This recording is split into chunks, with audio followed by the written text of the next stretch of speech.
Hey everyone, I see some people coming in. We'll get started in a couple of minutes. We just want to let people get in.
We'll get started in about one more minute.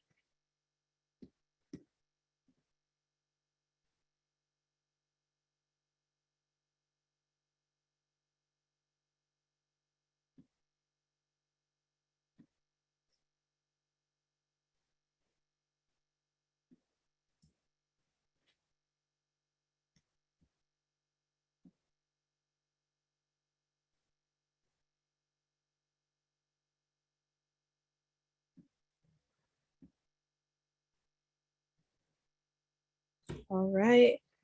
Hi everyone, welcome to MESA Talks. My name is Taye Timothy and I'm the recruitment coordinator at Oregon Mesa, and I'll be your host for tonight.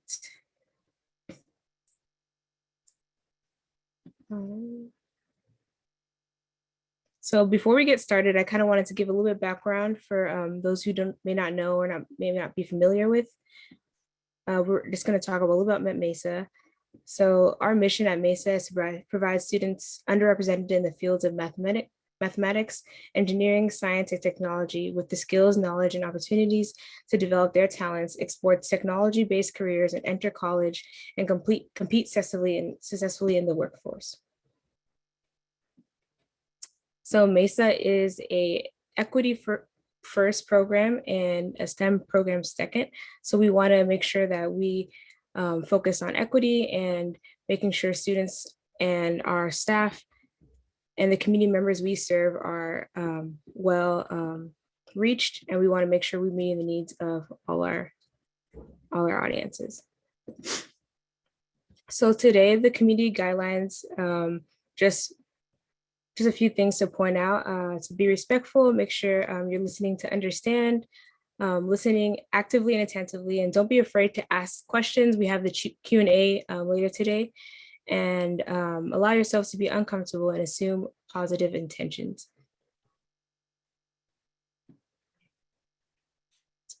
And to start off, I also want to do a land acknowledgement. So Portland State University is located in the heart of downtown Portland in Multnomah County, and we honor the indigenous people whose traditional and ancestral homelands we stand on. The Multnomah, the Cathlamet, Clackamas, Tumwater, Watlala bands of the Chinook, the Tualatin, Kalapuya, and many of the other indigenous nations of the Columbia River. It is important to acknowledge the ancestors of this place and to recognize that we are here because of the sacrifices forced upon them. In remembering these communities, we honor their legacy, their lives, and their descendants.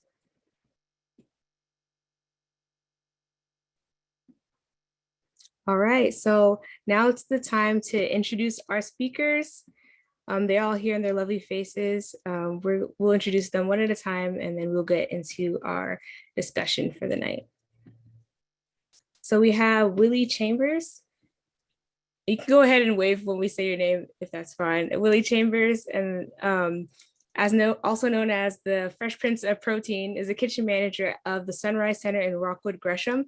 He served as the food manufacturing pathway coordinator for the Portland Opportunities Industrialization Center and Rosemary Anderson High School for 5 years. And he's also the co-founder of the Tempe movement in Gresham, Oregon. Then we have Marshall Goss, Portland-born Black man passionate about creating culturally relevant opportunities for youth and families in Portland and surrounding areas. As a proud father of 2 talented daughters, he has worked in and adjacent to education systems across Oregon for 20 plus years. He's passionate about creating programs for BIPOC youth and families that allow them to learn their cultural history and define their educational experience for themselves. Then we have Jan Maynard, I'm so sorry. I had some technical difficulties. Okay.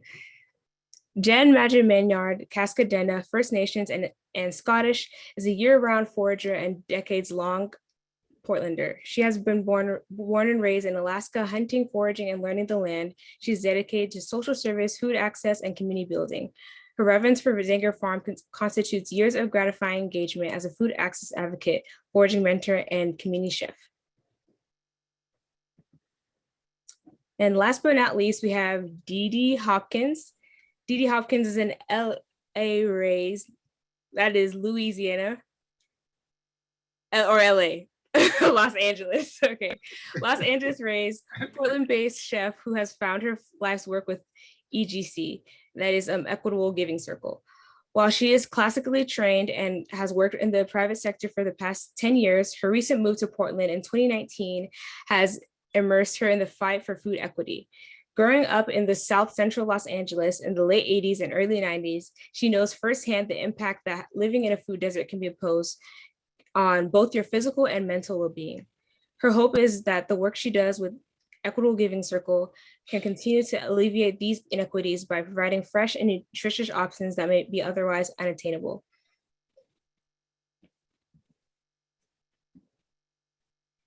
All right, so now we're gonna have the panelists kind of introduce themselves a little bit more about the work they do, and they'll each have about 5 minutes to kind of talk about where they're at in their journeys. So we'll give it up to Marshall. Thank you for having me. I am pleased to be here. Grateful for the breath that that allows me to speak to you all this evening. Welcome all participants and attendees. My name is Marshall Goss Jr. I do go by Junior. My father is Marshall Sr. He has his story, so I make sure that, I own mine.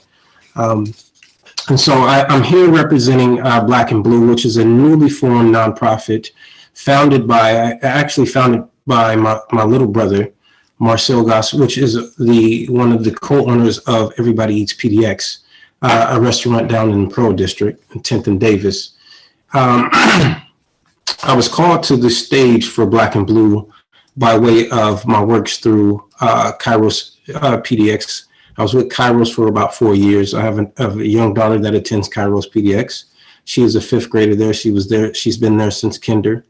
And one of the things through Black and Blue that we wanted to accomplish in that space, we're looking to accomplish in this space, is to connect adults and youth from all sectors, meaning corporate execs, police officers, administrators, educators, so forth and so on. And the idea is to be able to break bread with adults and talk about a lot of the social issues that we are facing in our communities and all over the world. And we do that by sharing a meal, learning how to cook a meal from scratch. There's nothing more, relieving than being able to stand next to someone and making a salad from scratch, or macaroni and cheese from scratch, and not right out of the box, but actually from scratch. And so we are partnering and looking to partner with many different organizations around the city, farms, other chefs. We are in the works with a partnership. I won't reveal that just yet, but it's super promising. We're at some last steps of that.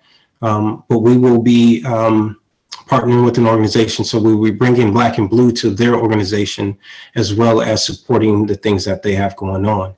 I am also the founder of Goss Mentoring, which was founded in 2016. And that was founded based on many of the circumstances that we all are familiar with by way of supporting our youth.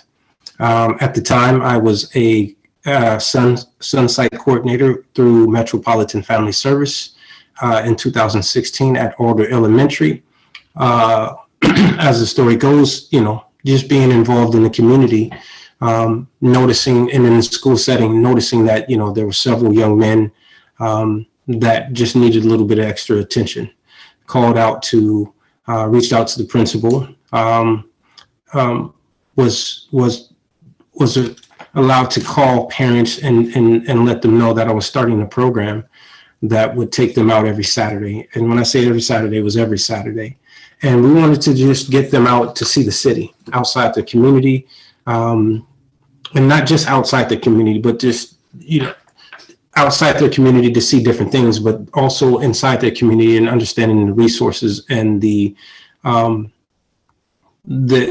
opportunities that were within inside their community. So I did that for a year, and at the end of that year, went ahead and launched Goss Mentoring officially in 2016. Again, I just recently left Kairos about a month ago, just a little over a month ago, to really dive into the opportunities I have with Black and Blue and Goss Mentoring. So I am here to talk about some of the things that we have going on as far as meal sharing and how we create some sustainability around that, and the importance of the nutritional factors around, sharing a meal and things of that nature. So I thank you for having me here. Thank you. And next we'll give it over to Jen. And just let me know when you want to switch slide. You can just say next slide and I'll switch. Hi, thank you so much, Jan Maynard. I know that's a tough one. I appreciate you making my introduction. So I'm Kaska Slave Dene First Nations, and I grew up in Alaska in the bush, and we had to do a lot of subsistence hunting and foraging in order to have good food. And that wasn't always the case for everybody, and the bush couldn't always have good food. We couldn't always have good food. We ate a lot of Spam and pancakes. And I moved to Seattle and worked in the Pike Street Market and had a lot of experiences just being in this, lush, beautiful area full of great food. And I thought, oh, this is what the lower 48 is all about. But then I moved to New Orleans, and I lived in the 9th Ward, and I didn't have good food, and I didn't have good groceries again. And I realized that it was all over this nation that we don't have access to good food, and started thinking about that really deeply. And I've been in Portland for about 20 years. And I've been with Zenger Farm since 2016, 2017 as a food access intern, and then as a community chef, and then working with our strategic planning and evaluation. And I just started my position here as a coordinator for 3 different programs in May of 2020. But I'm finding that our programs, although they're really strong, we're having difficulty reaching the people that we need to, and obtaining the goals that we want to. And so we're just constantly thinking of how do we bring equity to the community around us. Out here, we're on 117th and Southeast Foster. So we have a food desert out here. And some of the programs that we run are really incredible. I'll talk about those, but this slide here, it talks about basically who we are. We're a 24-acre farm and wetland. We only farm 1.5 acres of that land, and we still manage to run a CSA and reach our community that way, as well as we have a community CSA partnerships for health. We partner with clinics in the area that prescribe their clients vegetables, and then we're able to make those veggies. We drive those veggies to those people's homes. And so that's one of the programs that I'm really proud of that we run here. Our farmer Brian started that program and it's gone national, and we have a lot of partnership here in Portland to make those programs grow. And this winter is our first winter where we're doing a winter CSA Partnerships for Health. So I'm really happy that that is happening. Let's see. So yeah, we were founded in '99 on youth education and food access. And that's how we got our grant basically, or no, our land that is run by Bureau of Environmental Sciences. And it wasn't until like 2015 that we started talking about equity in our BIPOC communities. And by the time I got here, it was, we were moving into centering our BIPOC communities and what that means and how we can do that and move forward. So I guess I'm ready for the next slide. Okay, yeah. So our Zenger program summary, we have a CSA, and we also teach farmers how to farm. So we take on 4 farm apprentices every year and then 4 farm interns. And we also have the CSA Partnerships for Health that I was talking about. We have youth camps that were disrupted during COVID, but we've managed to maintain a lot of BIPOC centering with folks who are in the area. We've partnered with different low-income housing buildings and been able to bring the kids to access the land, which is really important. And we focus on our David Douglas School District out here. And then we have a community chef program, and we're building that out for a new revision. It's rolling out here pretty soon. I'm really excited about it. The community chef program is geared towards providing BIPOC women the opportunity to start a food business. So we're working with Mercy Corps Northwest and their Women's Business Center to partner for classes, as well as Hacienda, CDC, and some other organizations so that we can build up a program that's going to be able to hold folks in a good way. And then our volunteer opportunities here, we always need volunteers, and there's a lot of different ways to plug in, and you know, coming from any ability, you can always make a difference, and it's just a really great way to be able to access the land here. It's really beautiful. So if you're interested in that kind of thing, I hope that you reach out to me. Let's see if we have another slide here. Yeah, I wanted to talk a little bit about food sovereignty and the La Viva Campesina organization that is worldwide.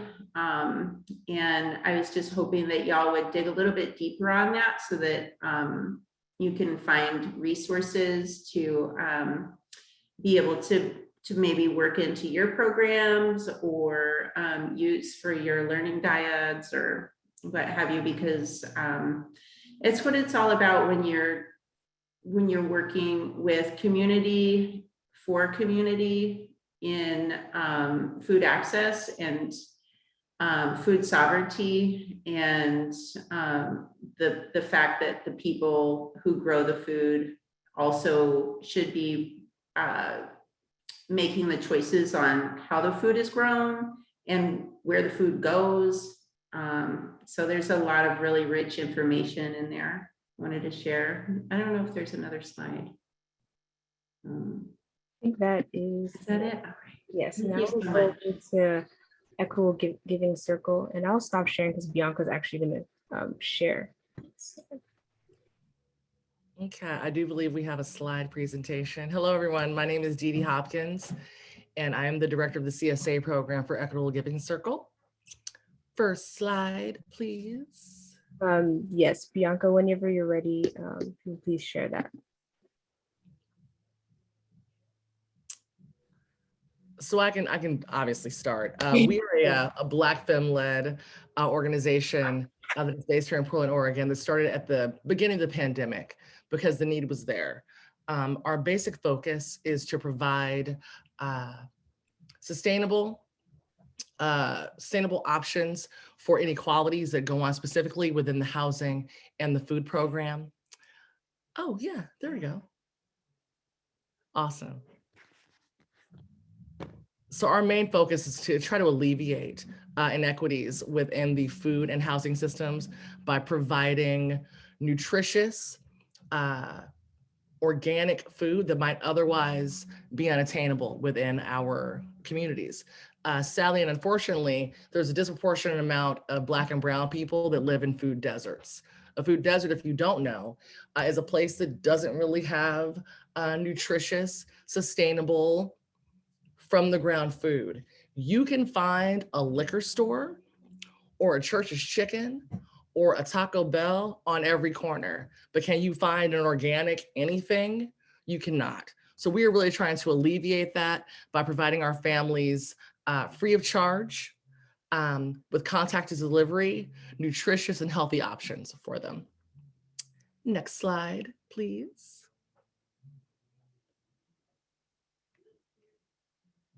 Oh, maybe the next slide then. So one of our main focuses is to make sure that within providing these nutritious values to our families, that we make sure that we are doing circular dollars. We only purchase and buy from local BIPOC farms, which continues to not only alleviate health issues, provide nutritious options to our families, but to continue to make circular dollars within our community. Hey, Dee Dee, sorry, did you want me to share the video by any chance, or is there another slide? I don't think we need to do that. It's probably going to take up a little bit more time than necessary with things that I can just say verbally.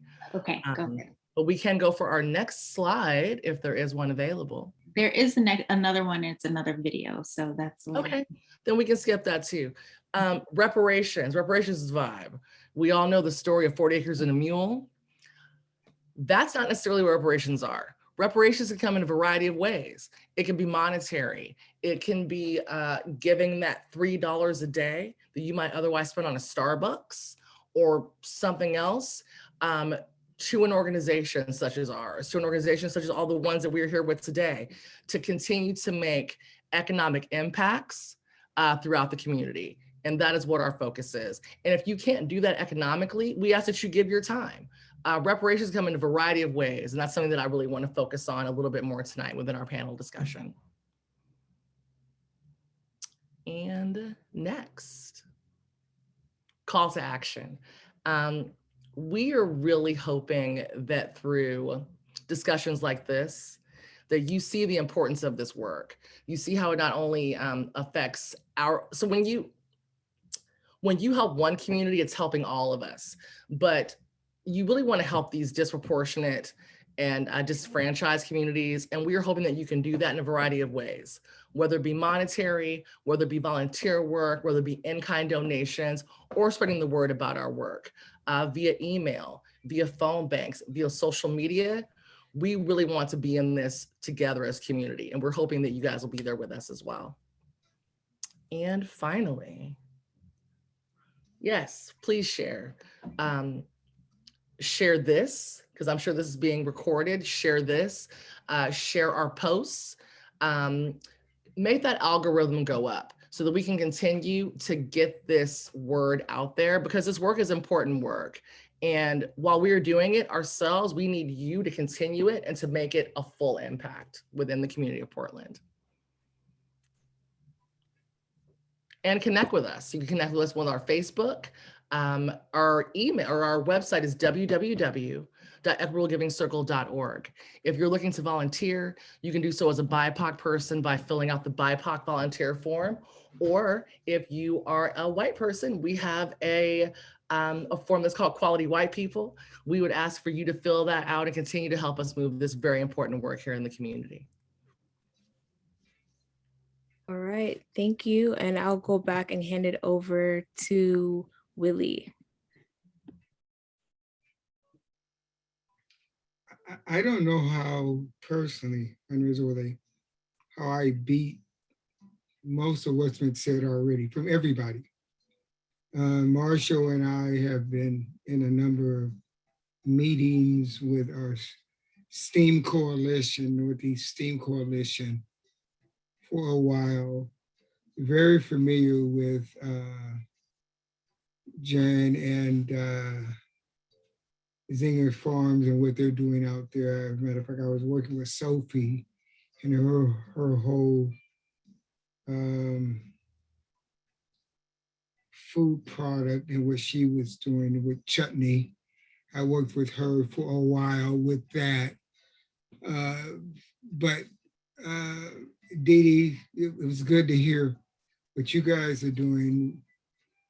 Other than the mama's piece, okay, what stood out to me was the LA or the California roots, because I'm from Compton, Watts, South Central, that whole side. So it's always good to kind of have an affinity or an affiliation with homegrown folks, no matter where they're at in the country. But again, my name is Willie. Starting back again, Compton, Watts, South Central, in the late 70s, early 80s, we were privileged to have the first Black co-op in Watts. And that was kind of the genesis for me. By trade, I was a meat cutter, and that's kind of where a portion of my title came from, the Fresh Prince of Protein. Animal proteins for 40 years was one of it. But the other side is the last 4 plus, almost 5 years, I've been immersed into the plant-based industry and the plant-based conversation. So it kind of gave me an opportunity to use that terminology, which I didn't come up with, the Fresh Prince of Protein. And that came from a group of students out in Cannon Beach, where just so happened that this next week, my wife and I are going out for our 2-day teaching session with them. And the students from the first cadre, when I told them the Prince of Protein, they kind of laughed and they said, "Why don't you call yourself the Fresh Prince of Protein?"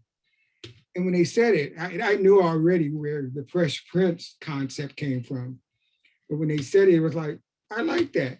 And the only requirement was I wasn't going to pay them any royalties on what they just gave me, as long as I gave them the kudos of, I would say, it came from you guys. Is that okay? They said yes. But it came from an academy, a Christian culinary academy out in Cannon Beach, which they've been around a while. Graham Care, and there's probably only one person that heard the name Graham Care, possibly, on this particular video. He was kind of like the first Martha Stewart of the day. Well, Graham Care and some other folks, they kind of funded that program. So that's where the Fresh Prince came from. But the protein side was tempeh, and that's a whole different and an extended conversation. But tempeh is plant-based.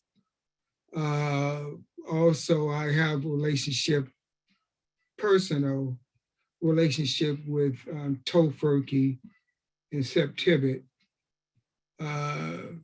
because that's how Sep started tempeh. And we went to Indonesia some years ago to learn the history and learn the culture of Indonesians, but that's where tempeh came from. So that's the other side of me being 40 years in the meat industry, or the animal protein side, and then me kind of looking for the reality of the world is changing, climate change and clean energy and all that side of it, and looking at the plant-based or the clean energy side. So that's kind of where I fit into that. Right now, I work in Gresham, Rockwood, Gresham, kitchen manager, but opportunities are many out here. And I work with, matter of fact, I came out here in Rockwood from something we were doing out in North and Northeast.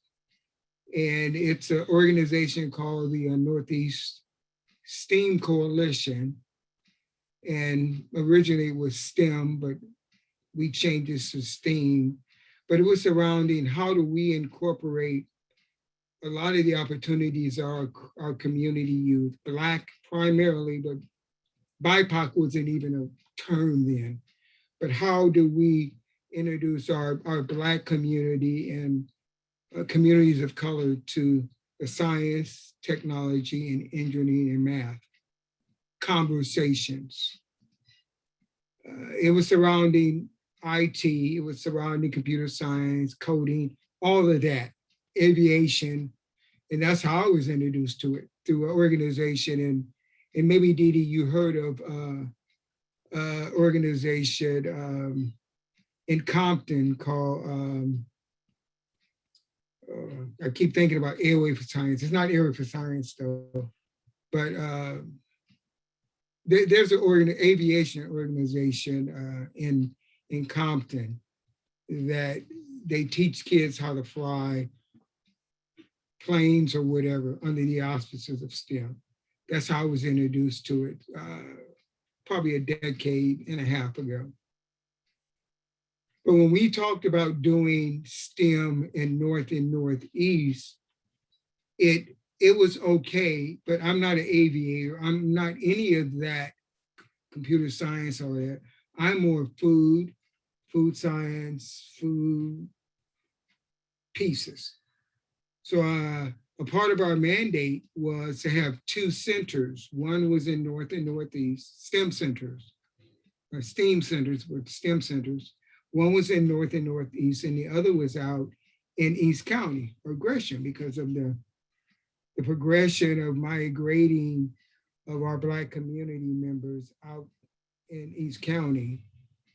So about 6, 7 years ago, my wife and I moved out here, and that's what I've been doing. And we're in the process of looking at property for our second site in East County, where this site will be surrounding food science, some of the new technology surrounding cellular foods, fermentation, and things like that. So that's kind of how I got out here surrounding that. And the last thing is, I was 5 years employed with POIC Rosemary Anderson, which they have now a culinary program, a manufacturing program, and a sustainability program surrounding food and nutrition that I was kind of the foundation of 5 years ago out here in East County. That's kind of, in a word, what I'm doing and what I represent. Awesome. And now I'll give it over to Bianca to introduce our Q&A. So hi, everyone. For everyone who doesn't know me, I'm Bianca. I'm the program coordinator here at Oregon Mesa. And so before we start the Q&A, I just wanted to talk about the reason why Mesa, a STEM education organization, is having a talk on food. Our students are tasked this year with finding a client within the food industry to develop a prototype for. Our theme for this year is From Harvest to Table. And in our curriculum, we always teach our students to lead with empathy first in interviewing their clients and determining a problem that they want to solve for them. And since they are going to be working with professionals from farms, from restaurants, from distribution centers from all over the Portland area, we thought this would be a great way to kick off the school year and get the conversation started and get get our students inspired. So we welcome all of our panelists today, and just a couple notes for the Q&A. All the audience members should have a Q&A button on the bottom of their screen where they can place their questions. I will be delivering the questions to the panelists, and they will each take turns answering those questions, having some conversation between themselves. Taye and I have also created a set of questions for ourselves that we'll start off with. So I will go ahead and ask the first question while our audience members are putting their questions into the Q&A tab. So for each of you, what does food access and security mean to you? And I will have Marshall start.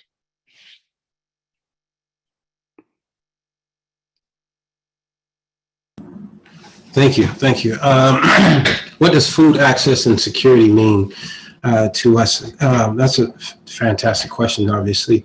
And one of the things that, as I was preparing for this, and just in general, thinking about, what does it mean when we're talking about food and the opportunity? I think Dee Dee, Ms. Hopkins was mentioning around, what's really in our communities, what type of businesses and restaurants are really in our community. Are we headed to McDonald's, and is that food? And what we're really talking about, sustainability, what can we grow our own food?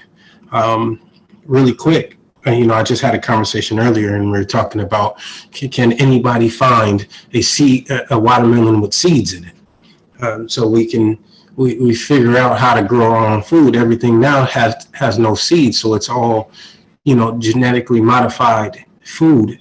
So when we talk about, access and sustainability or security around it, I thought about identifying what is food to us. What is actually those components that really are that are considered in nourishing our bodies.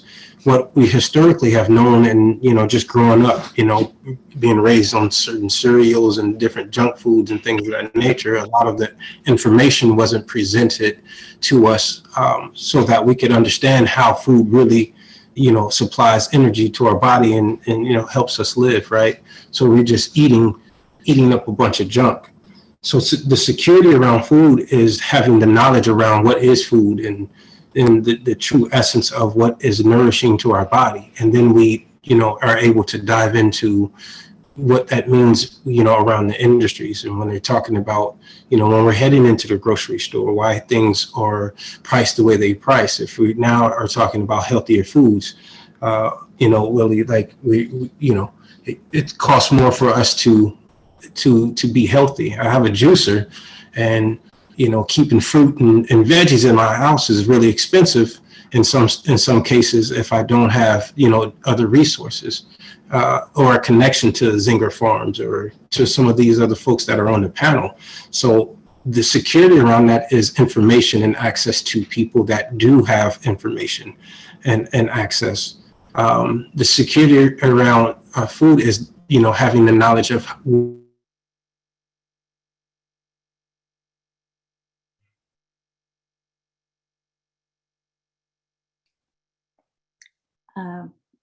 Marshall, you cut out probably the last sentence you said. The security around it is knowing what really is beneficial for our health and bodies in that frame. Thank you. Jen, would you like to answer next? What does food access and security mean to you? Hi, thank you. Yeah, I think Marshall really touched on a lot of things that speak to me as well, like knowing what is good food and how to nourish yourself is key. And that's something that, for instance, we have our CSA partnerships for health, but we also have our community chefs that will go to the clinics and teach how to cook a kohlrabi. If you've never seen a kohlrabi before, how are you supposed to know how to cook that thing? It's crazy. what it tastes like. It's intimidating. So that's one of the things that I think is really important. You know, and also speaking to like what is healthy, you know, what are our native traditional foods, or what are our, you know, our brothers and sisters in all of our BIPOC communities traditional foods, and what does that mean, traditional foods? Does it mean, you know, the foods of white supremacy that are giving you bannock bread, or does it mean that you're out foraging for mushrooms and hunting deer and catching fish? Like, what does that mean, and how do you access that? And I think getting back to the root of how to access food, you know, you have to have a roof over your head. You have to live in a place that where you can actually cook your food. And I think that housing is a major problem here, as we know, and it's something that is it's really hard on all of our neighbors in every neighborhood that we live in Portland. We have so many people living on the streets unable to access good food. And then we have our free fridges. So that's really great. Like we're dynamic, we're learning, we're adjusting, we're pivoting, we're doing what we can. And I'm really proud of our community.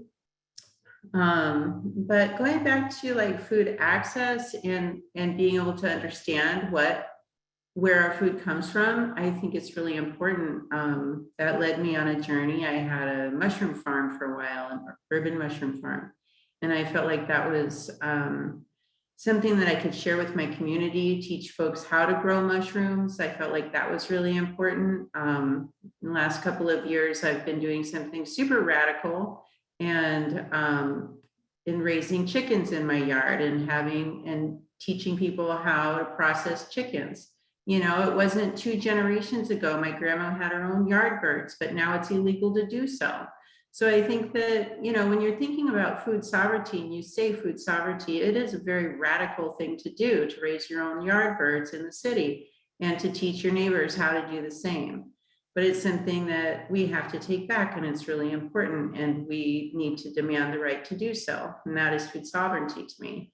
And that leads to food access, and that leads to bartering with your neighbors, and that leads to being able to feed your neighbors and your families and work together and tear down barriers that we have crawled into, or, you know, issues of our society.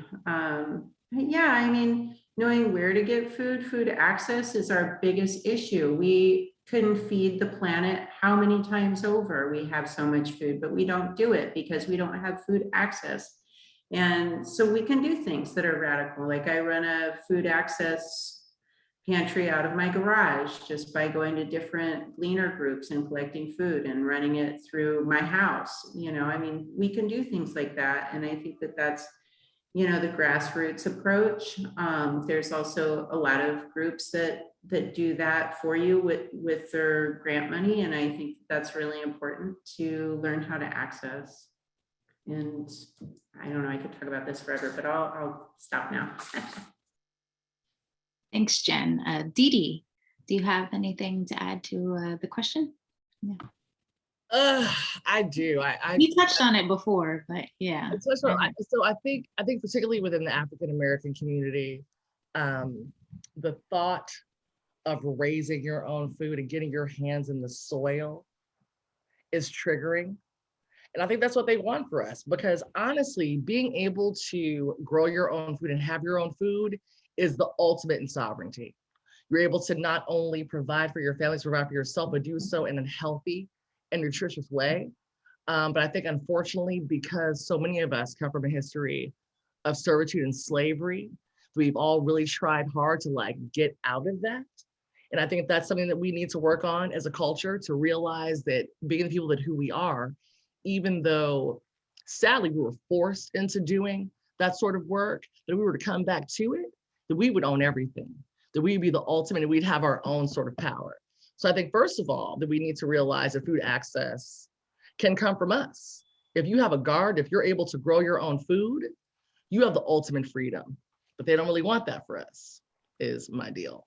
And as someone has spoke about earlier, it's pretty absurd and ridiculous that in order to lead a healthy lifestyle, it costs more money, Why does it cost more money to eat foods that don't have any sort of additives, that are grown strictly from the ground, that are pure and good, as opposed to these 99-cent hamburgers and all this other bullshit and fuckery that's around in all of our neighborhoods that they're forcing us to eat?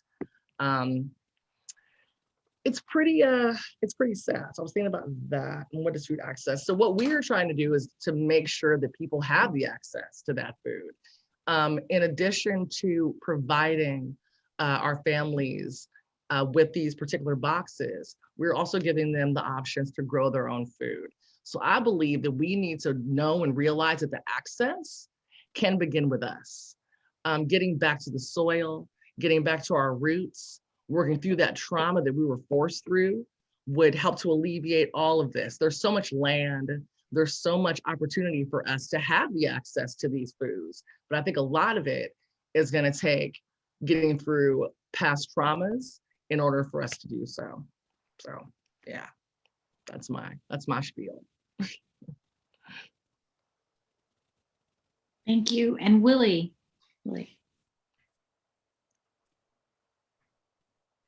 I think, and all I can do at this point is draw on my past experience and what I've done coming from Los Angeles and such.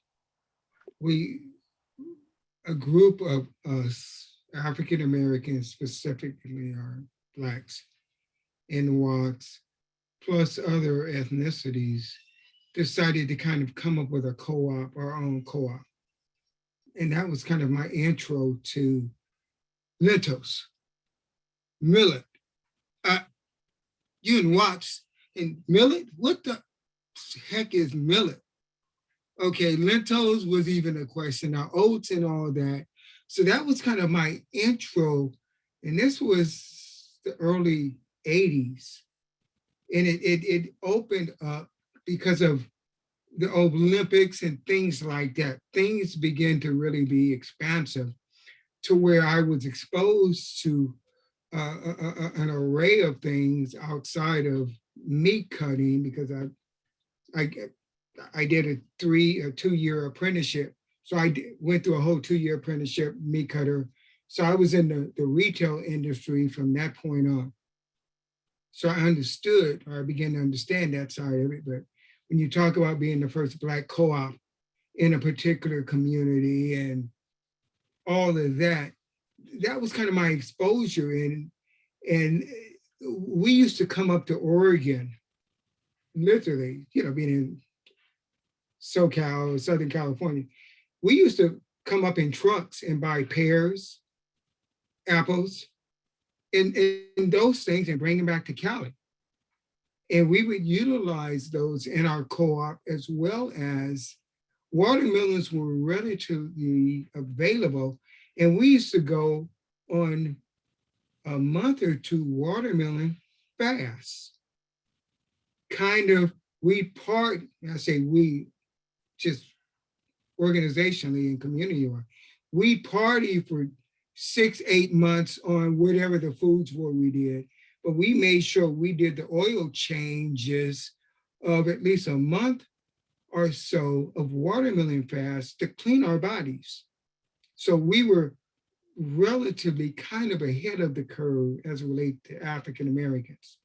So coming to Oregon, really being exposed to what I see and what I'm a part of now, it made it that much more, in seeing how the Black community, first and foremost, because I'm Black, but Oregon, the Black community was relatively not even a part of the conversation of the food movement. They weren't. And my wife and I were privileged to start a company in the early 2000s, Supernatural Natural Foods, where we made a product called Nola Nuggets and made connections and relationships to where there were very few African Americans in the conversations with the food bank, Rachel Briscoe, and Jen, you might know some of those names, or Rachel Briscoe of the Food Bank. This was in the early 2000s. Hot Lips Pizza, Bryant Roeder from New Season, one of the co-founders. These were people that I was introduced to, but I was the only African-American in that vacuum. And it was troubling to me because the product we had was a grain-based. Nola nuggets is like granola. Okay, but we were the only people in that vacuum. And I really became concerned. It's like, why are we being forced in barbecue sauce, pies, cakes, all of those, that side of the conversation, and not some of the more healthier fares. And I'm not blaming it on one side or the other. I'm just saying. So that really opened up my eyes to where I say today, food sustainability is, we need to be in the manufacturing and the business owner side of those industries. We can't have it all, you know. It'd be nice if we had a black Bob's Red Mill, or like, who's the brother out of the cookies, Famous Amos, or whatever. We need to be on that, to me, that side of the food discussion where we're not just purchasing, we're owners and we're creating products for us. And be clear, in Rockwood, we have 88 cultures, ethnicities, and languages. So I'm not in a box. Okay, I get in trouble sometimes because I say, yeah, it's easy for us to be in this just black box where you have another 86 or 87 other cultures that you're around. It needs to be an intimate incorporating, but they need to do what they do to their cultures and ethnicities. Just like I'm saying, we need to create for our culture what we say we need to do for health, sustainability, farming, and all of that. So that's kind of my take in a word. And I believe that the synergy is there. I think we have the opportunity. It's just step back. Again, Marshall, we've corresponded kind of hit and miss just because of timing. What you're doing, finding a way to support that because you're part of the STEAM conversation. But we need to get into the tech side of the new movement as well, with these cellular meats, all of these new impossible in this, and Black people and people of color, well, Black people need to be a part of that discussion as well, to me.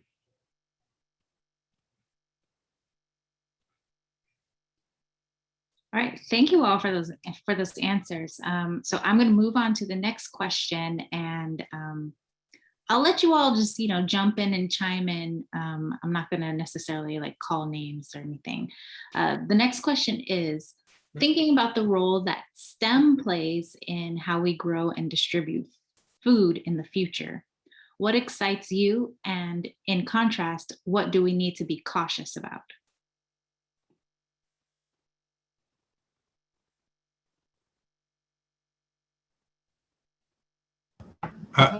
Go right ahead.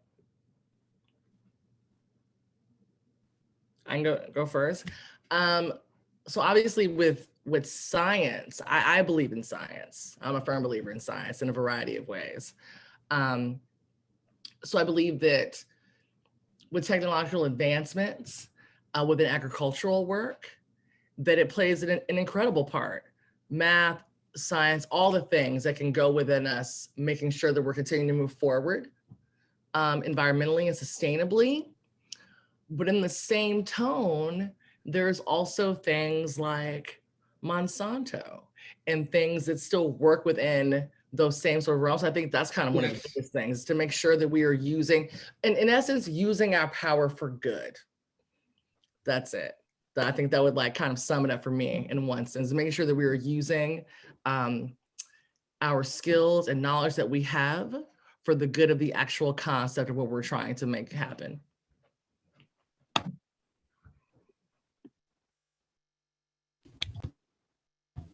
Willie, you've heard me talk about this in a way when we talk about STEAM or STEAM or STEM,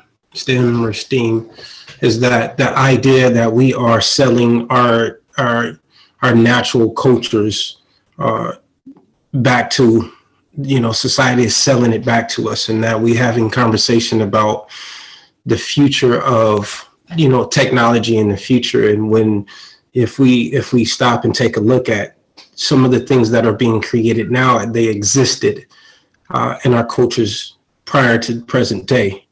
And so technology and science and mathematics are our origins. It's us, it's indigenous to us, and we're now being sold back our own culture. So, when we talk about, I love the mention of it, making sure that it's being used for good. It's been divisive thus far. So just that, I think that was really important just to mention, like, we have to be aware of how it's really being used today before, in moving forward. And as we talk about access and security, and I think that's one of the major pieces that I don't think that most of us are aware of, how it's being weaponized against us. Yes. And so I think that's just my input to that. Willie, I've kind of went on this tangent a little bit in the coalition meeting, but yeah, it's a subject that I think we really should dive into, because when we're talking about the opportunity to grow our own food and that power that's really behind that, that's freeing us. When I don't have to go purchase, watermelons or beans or whatever the case may be, I can go in my yard and pick those things. And why is it such a smack on the wrist to have chickens in my yard, to be able to have that, that existence for me to be sustainable, is because they've created a dependency on, in their society, they're creating dependency. And so we just have to remind ourselves that these things exist. We have the power to and be. And so just education and reminding ourselves around those pieces are really important from that standpoint. I like that. And like you said, what Dee Dee said was definitely a topic of discussion, I think, in his own personal vacuum, or our own personal vacuum that we could flesh out. But yeah, I know, I don't want to say, I know some of your passion enough for us to reach out to one another, to start some conversations and movement with that. And the third thing, let me say, I'm delighted, and I'm being facetious when I say what I'm about to say. I almost thought I was in the wrong link when I saw so many Black faces or people, African Americans, okay, because again, I'm not naive to the fact that, and I'm exposed to a global community. I love the rainbow of all of the different colors and all of that. But most of the time, I'm forced into a particular vacuum because that's what's available. So, I mean, I could deal in it and I could kind of maneuver through it, but it's very rare that I can look up. And this is I think my third or my fourth one of these. And frighteningly enough, I've been trying to talk this project of food science, STEM, and everything beyond that for about 5 or 6 years. Matter of fact, 6 years with our coalition, Marsha, and I couldn't get any traction. And that's fine. That's fine. That's why I ventured off to do what I was doing out here in our hub we're looking at out here. So when the organization, after 4 or 5 years, started talking about the farm, the food, it was like, okay. I mean, because that's my passion. I think you can tell food is my passion, but that's my passion. But I couldn't engage us in the STEM conversation. Out here, even in East County, I couldn't do it. And I've been around STEM at least 8, 9 years. So now I have to give I'll give my kudos to the organization and what you guys are doing. Our kids are missing out on at least the exposure of the food side, the food science, the technology, the engineering side of what is changing the world. They're missing out. And that's my heart passion. They need to be, like you said, Dee Dee, the reason why and like you said too, Marshall, it's being weaponized, not that they couldn't be bought off in the bigger, but we're not in the conversation. We're not making decisions. We're not inventing things that would be relevant for the BIPOC or communities of color. So I appreciate the opportunity now. Finally, they're at least having these conversations around food science, cellular foods, impossible foods, and all that. That's why I've given my last 4 or 5 years on the plant-based side. But there's some other things, GMO and all that, that's happening that it's weaponized. But don't you think it's because of the villainization of working within the fields? Because as a people, we have trauma because we were forced to work those fields. Oh yeah. Right? Oh, yeah. And so we were forced to work those fields. But now I think the main thing we have to realize is that honestly, having that power of working those lands, having your own food, owning your own food is the ultimate in power. So I think that like for so many years, it was like the ultimate goal, I believe, when then so many communities that were marginalized was to go to college and get all these things, which are all great things to do, great things to do. Right. Because of our background, working those fields was like a whole thing that we didn't want to do, when actually being able to have your hands in the ground to grow your own food and have that sort of freedom is the ultimate. And that's actually what the big they don't want us to have. That's true, but some of that has kind of like what Marshall said, maybe not in the context that I'm gonna say. It was weaponized where now there's a generation or so that don't ever even want to think about a farm, not understanding that eating dirt, like, some of our kids, our grandkids, depending on how old you are, they go out and say, make mud pies and they eat, are walking out in the dirt barefooted, and just those kinds of things. You're being grounded. You're being brought back down to a level of who you are in the bigger scheme of things. And in closing, not to dominate the conversation, we have a program called Grandma's Hands, and I don't know who heard of it. We have a program called Grandma's Hands. My wife and I started it with 2 or 3 organizations here in Gresham. But it was surrounding the Black community, grandmothers teaching their grandkids the traditions of our ancestors and all of that. Some of it was, sure, the past history of pork, all those things. But the other was introducing them to a new phase of nutrition, food, and how do we make sure our kids and grandkids and the generations beyond that understand that they're a part of a legacy, continual legacy of that. And that's what I think we in Portland is interesting, coming from LA, and okay, Dee Dee. Okay, but Portland is interesting, but nevertheless,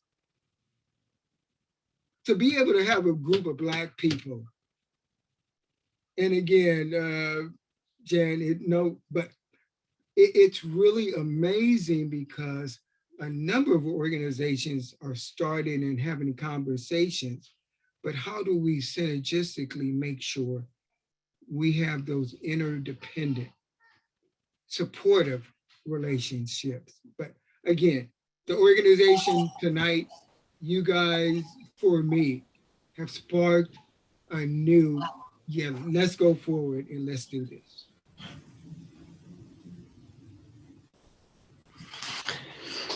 Yeah, if I may, I think both points were made. And when I mentioned the weaponizing, I think to Dee Dee's point, it's the weaponizing of how the trauma from it, right? It made us think that the skill that we inherited is now a burden to us. And so to Dee Dee's point, to my clarity is how it's been weaponized. And then now STEM as a package, as an acronym, is being sold back to us in the form of programming and funding by funders and things of that nature, with a list of things that they have to adhere to in order for us to sell the idea of this natural gift that our ancestors, passed on to to my grandmother and to me and to my children. Now it's packaged in STEM or STEAM or whatever the case may be, and funders are saying, "Okay, I want to see you doing these things without the origin understanding, the understanding of, hey, I I own this already. You don't have to tell me to, And so that's the where I'm coming from. It. So all of it is really, really important to even just address the trauma that surrounded it, because it created a burden to a few different generations to even have to want to go out in the field and do anything, because it was so traumatizing to a lot of our families, many of our families. And so now the idea that we are now going and now we're packaging and say we want to introduce STEM to this generation, which is rightfully so. Now we're talking about the absence of real food. Now you can't go get a watermelon with seeds. It's hard to find grapes with seeds in them now. So now the access now is being stripped from us. Under my sink, I got 3 bags of seeds because I'm like, I know what's happening. I understand that dynamic.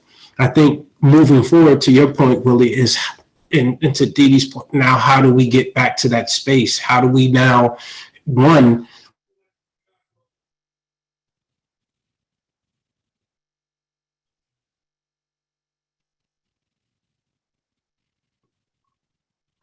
Having some trouble hearing you, Marshall. So if you try to mute and then unmute, maybe that would help. am I still there? Yeah, we can hear you now. Oh, okay. I see other people are frozen on my screen as well. But yeah, just to that point, I like that. We're gonna, I think, move on to the next question. Jen, did you have anything to say about the role of STEM and how it helps, how it may help in the role of distributing food in the future, and what we need to be cautious about? Yeah, I think that science has created a lot of issues that we are passing on to next generations. And I just, I think that we can all acknowledge that. And I'm sorry. And I'm hopeful. I'm hopeful for next generations, with my culture and my people. We look 7 generations back and 7 generations ahead. And we try to realize that we are borrowing this time when we're here on Earth from our grandchildren. And so I just wanted to make sure to acknowledge that. It's a tough road. We're deep in climate injustice, and we're having some major issues with the choices that we've made by giving our lives away to people like corporations like Monsanto, who create sterile seeds that then entire villages commit suicide because they can no longer grow food for their communities. So I just wanted to make sure and let this group know that my heart is with you, and I just have a lot of hope that you will do your work in a good way and understand that your work is vital to the future, and that we've made major mistakes and that they need to be fixed. And I think that it can happen if it's held in the right way. And if we continue to get back to the mindset that Mother Earth is our true mother. So we have to respect her. And that's what I have to say. Thank you. And Jen, you mentioned the current climate crisis, and that was part of one of our questions was, how has the climate crisis affected the ability of each of you to do your work? And you all can just jump in, whoever. We lost crops this year. You know, when it hit 117 degrees in the day and 40 degrees at night, we lost crops. You know, it's a very real situation that's going on. We're constantly trying to pivot and trying to mitigate situations here on the farm, but you know, what we're dealing with is very real and very rapid.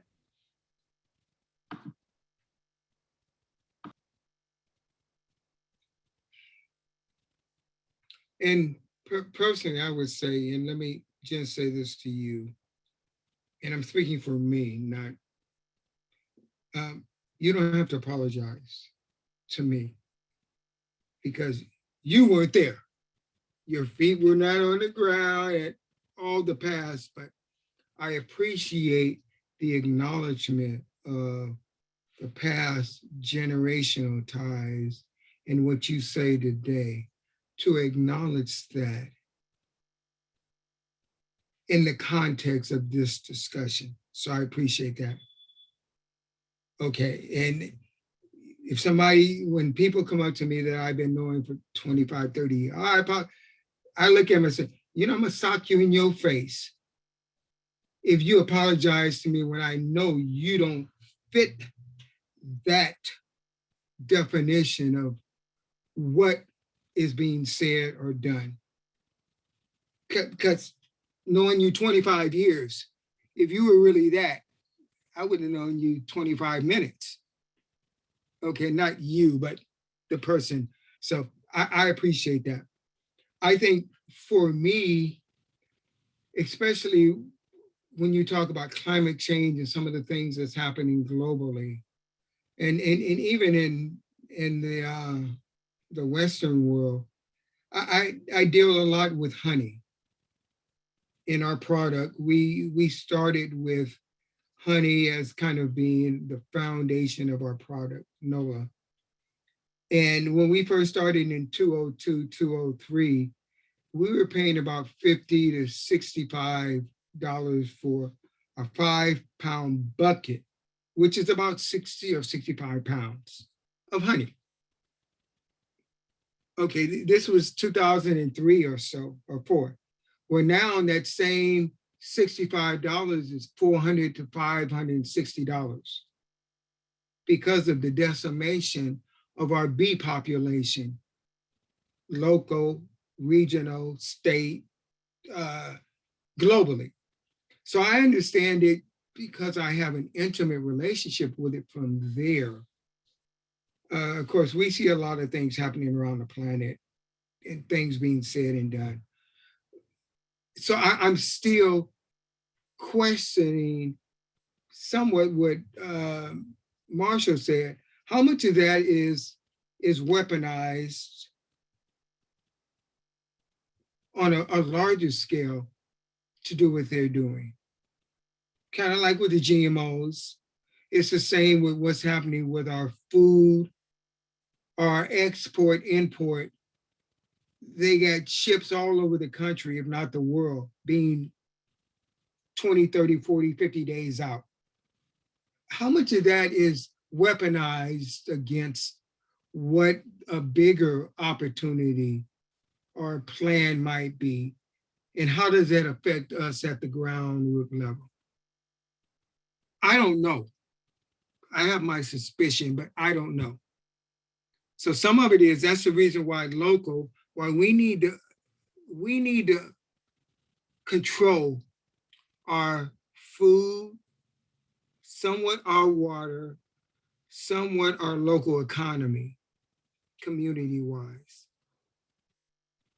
where we have at least 2 to 6 months of relationships, like somebody said barter. I forgot to say, where we can barter if we can't sell it. We can barter because we have certain skills that we are doing with one another. And we can make sure our families are being supplied with what we need. So, yeah, the global crisis, I clearly something's happening. It's happening. But how much of it is weaponized? How much of it is just the natural phenomena of our weather patterns for the last 5, 10, 15,000 years? Yeah. All right. So we have about 10 minutes left in our program. So I'm going to ask a few questions and maybe 1 or 2 more questions, and then we will move on to our call to action. We have a specific question for Jen from one of our audience members. Jen, they wanted to know whether Zenger Farms is interested in exploring a youth vegetable garden, like a community youth vegetable garden. And this question comes from Kelly from the African Youth Community Organization. Yeah, so right now I manage our gardens. They are volunteer run, and I would love to talk more about some kind of partnership like that. I think it's a wonderful idea. And I did respond with my email address so that we can talk about that a little bit more and see what their thoughts are, and what our organization has capacity for. But I'm definitely interested in those kinds of things, as well as, yeah, let's just talk more. Thank you. Our next question is from one of our students, Kyle, who asked for any and all of our panelists, what unique role do you see high school students playing in food access and security?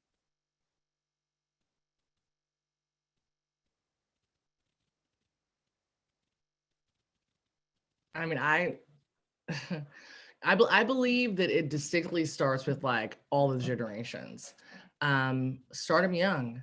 Let's make sure that these kids, these young people are understanding what food insecurity is, making sure that they understand how that they can help to alleviate that by gardening, by foraging, by gleaning, and helping them move forward with that sort of aspect. I think that's honestly like the best and easiest way, is to put them in on the ground floor, and let them get in with their hands and their minds and see kind of exactly what they can do by making sure that we have access.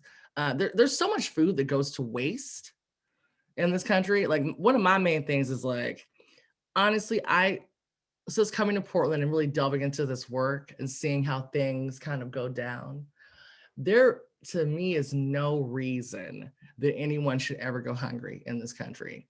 So I think that starts with food drives. I think that starts by getting into communities you might not otherwise be affiliated with necessarily, and putting the work forth in that way. I like that, Dee Dee, because that was going to be kind of to be hungry in America, something's the matter. And I don't care if you're your race, your ethnicity, it's nothing to do with that, because like you mentioned, foraging, if you knew what to eat out in the forests or whatever, because you were educated or whatever, informed, you can survive out there. They've done it. But especially in the city, food waste is one of my other kind of mantles of what I've been doing, because I ran departments in the retail, and I see the food that in the meat department that we were allotted. We had a certain amount of money that the corporation said, throw away this much, but don't go too much beyond that. You know, that they call that shrink. That's a part of baking in the numbers. But 40% of our food never gets to the table in America or the world for a number of reasons, because there's at least 5 or 6 tracks from the farm to our kitchens, our refrigerators. And 60% of what we throw away in that 40% is in our homes. And I'm guilty. I'm guilty. Lock me up in the food waste prison. Okay. I know how much, it's just my wife and I now, I know how much stuff from week to week or month to month I throw away or we throw away. So food waste is a big issue in America and the world. So I agree with you, Dee Dee. It's a big issue. Yeah, I think so. I think that these are really important, valid points. And I think that going back to what Dee Dee had to say is once you get kids involved in growing their food, then they get passionate about it, and do not underestimate your power, because you have the power to power map your issues, decide what your issues are, power map those issues, and go to the legislature and demand some action to change, do some direct actions in DC. The power of our youth is really, really strong. Really quick, I know we're pressed for time. I just want to say that I just want to piggyback on Dee Dee and Willie and Jen said that power in the youth. I worked at a site, I won't name the site, and we had the food program. And when the students we don't have enough students eating the food, we were instructed to throw that food away. And when I had students helping serve the food, they were middle school students, they became aware of that. And I said, well, I'm supposed to throw it away. This is what they asked me to do, or we won't get any food more. They then in turn wrote letters to the school board and to whomever they needed to write letters to, and and gave their opinion about why we're wasting so much food. And they came up with solutions to who to give that food to. The responses that they got is because it was it's federal funding, that if it's not being used, they can't use it for other people that they can't account for. And so you're right, we have to go to legislation and figure out ways to be more resourceful with things like that. Well, thank you all for those answers. So with 4 minutes left, we're going to go over the call to actions from each of our panelists, and then we have some MESA announcements. If there's time, if our panelists are willing to stay after time, we will continue to answer the questions, but I want to just make sure that we get in our announcements before 7:30. So with that, I'll give each of you about a minute to deliver your call to action, and then we'll do our announcements. Go ahead, Tyler. Alrighty, and then we'll give it up to Marshall to talk about call to action. Hey, I'm gonna be real quick because I know there was a lot going on in the Q&A. So you just kind of real quick read through. We're pushing for funding for some of the things that we are tag teaming with other organizations on. We need volunteers, referring students and adults to our program, and support safe dialogue around these issues. I think one of the things that's come up is that the student voice. They have to know that they're in safe spaces to be able to utilize their voice and that their voices are valued. So I'll leave it at that because we are pressed for time, but thank you. Thank you. And then we have Jen. Hi, I wanted to invite you to take a moment to write down my email address, jen@zengerfarm.org. And also I have a phone number extension. It's 503-282-4245, extension number 106. And we have volunteerism every Friday from 10 to 4. And there's just a lot of different ways that you can get involved. If you have any questions about the farm or the programs that I've talked about or engagement with the farm, please call me or email me and I'll get back to you just as soon as I can. I appreciate this time with you all today. Thank you.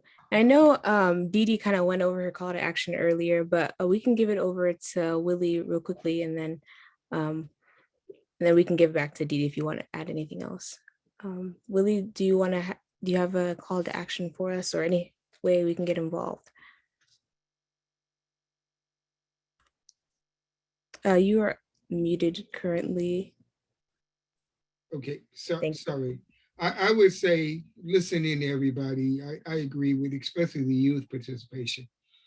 At this point, because I'm not immersed with just youth or young adults, probably keep an eye on what's going on here in Rockwood at the downtown Rockwood project or Rockwood Rising project with the organization, which I'm pretty sure most of you are familiar with, POIC Rosemary Anderson. They are getting ready to initiate their culinary program and such, and food is their major, nutrition is kind of the peripheral pieces, but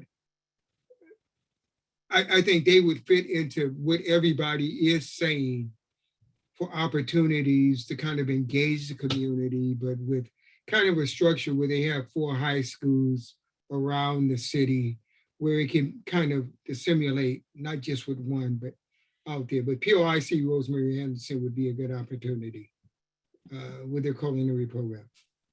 Thank you. I'll put that in the chat for, Kelly, thank you. Thank you, Kelly. And Dee Dee, if you wanted to add anything else, I know we kind of talked about it earlier, but. I mean, much for us, it's, we're doing great things in the community, but we cannot continue to do it without your help and support. I would love if you could reach out to me at kitchen@equitablegivingcircle.org or info@equitablegivingcircle.org. We would love your input, your help, your inspiration, whether it be as a volunteer, monetary donations, in-kind donations. Let's continue to move this work because when Black and Brown lives matter, all lives matter. That's it. Thank you. Well,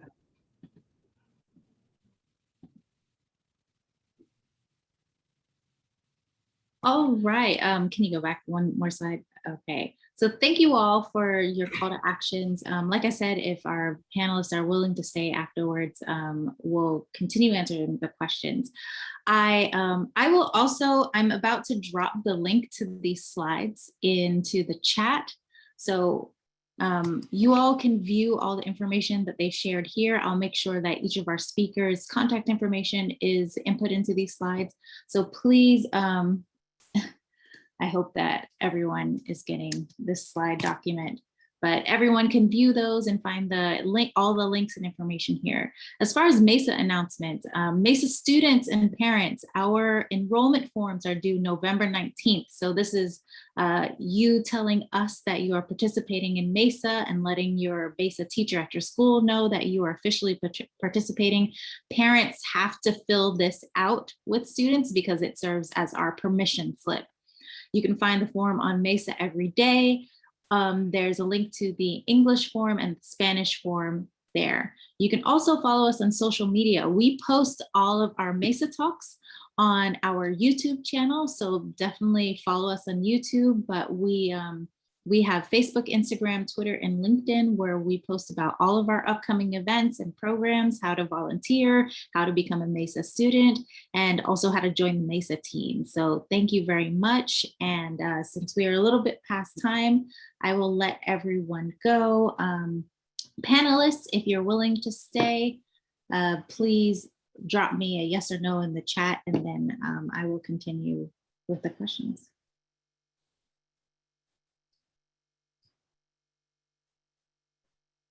I would personally say thank you, Kelly, and thank you, Mesa, for what you're doing in this particular category and vacuum.